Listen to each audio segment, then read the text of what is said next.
আসসালামু আলাইকুম সবাইকে। চলে আসলাম নতুন আরো একটি ব্লগ ভিডিও নিয়ে। আজকে বৃষ্টির দিন হওয়াতে গরুর মাংস এবং খিচুড়ি রান্না করা হয়েছে।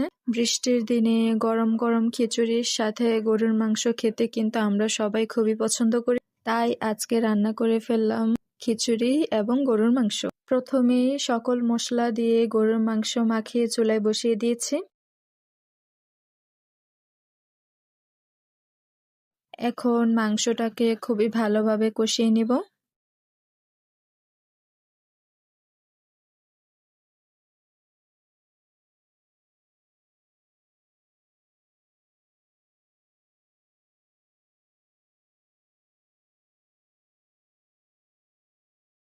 মাংসগুলোকে খুবই ভালোভাবে কষিয়ে নেওয়ার পর তার মধ্যে দিয়ে দিব কেটে রাখা আলু।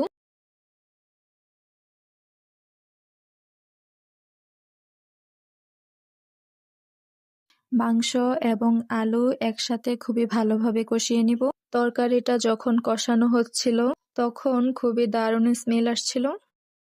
মাংস খুবই ভালোভাবে কষিয়ে নেওয়ার পর এখন দিয়ে দিব পরিমাপ মতো পানি।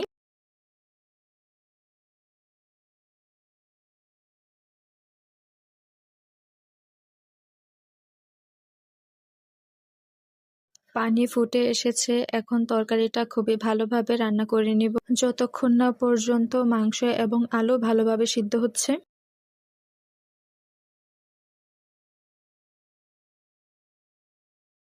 তরকারির কালারটা খুবই সুন্দর হয়েছে, খেতেও কিন্তু খুবই মজা হয়েছিল।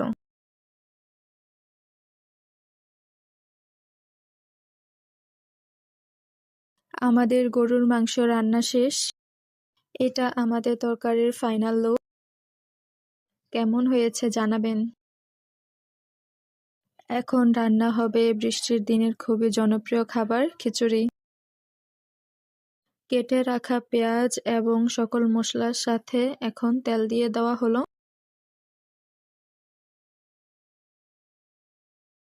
খুবই ভালোভাবে পেঁয়াজগুলো ভেজে নিব।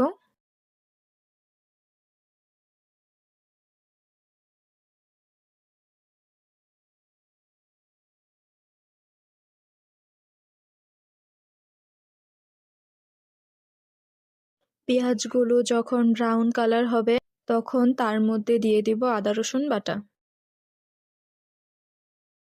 আদা রসুন বাটা দেওয়ার পর খুবই ভালোভাবে ভেজে নিব।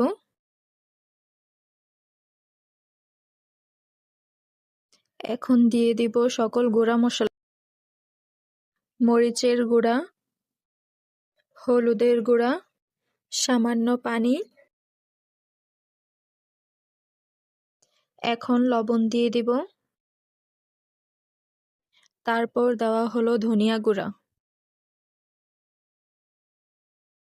এখন মশলাটাকে খুবই ভালোভাবে কষিয়ে নিব। মশলাটা ভালোভাবে কষিয়ে নেওয়ার পর তার মধ্যে দিয়ে দিব ধুয়ে রাখা চাল এবং ডাল।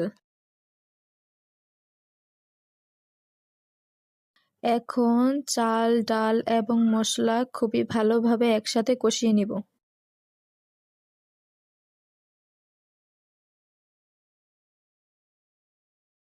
চাল এবং ডাল খুবই ভালোভাবে কষিয়ে নেওয়ার পর এখন দিয়ে দেওয়া হচ্ছে পরিমাপ মতো পানি।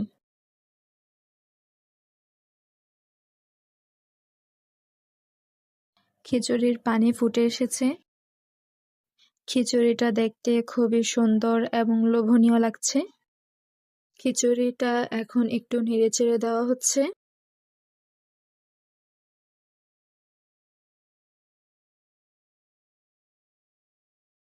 এখন দিয়ে দেওয়া হচ্ছে কিছু কাঁচামরিচ। খিচুড়ি থেকে খুবই সুন্দর স্মেল বের হচ্ছে। খিচুড়ির কালারটা খুবই সুন্দর হয়েছে, খেতেও খুব মজা হয়েছিল।